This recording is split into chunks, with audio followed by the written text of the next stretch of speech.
yangicha aboyni sifatini tekshiramiz. Qani necha kilogacha ko'taradi? Orqasi tamakilika bo'ladi ekan. Shuni olib turib uyda egasi ham yopishtirsa bo'laveradi. Qani ketdi. Hop, mana shuni qilamizda yopishtirib turib, endi bunga osilib ko'ramiz albatta. Voy, to'xtab turma, yopishib ketyapti mana.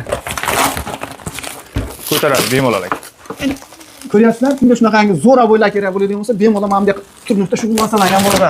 Eng arzon narxlarda aboylar, PVH aboylar kimga kerak bo'ladigan bo'lsa, hammasidan bor ekan.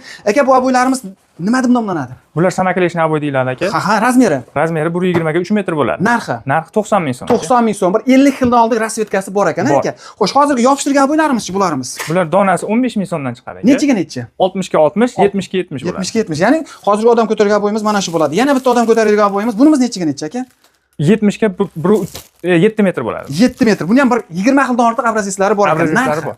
Narxi 100 ming so'm aka. 100 ming so'm bir ruloni. Shunday emas? Bitta ruloni 100 ming. Bundan tashqari bu yerda rossiyskiy, O'zbekistonda, Xitoyda bo'ylari bir 1000 xildan ortiq rasvetkalari bor ekan. Bularimiz eng boshlang'ich narxi qanchadan bo'ladi aka?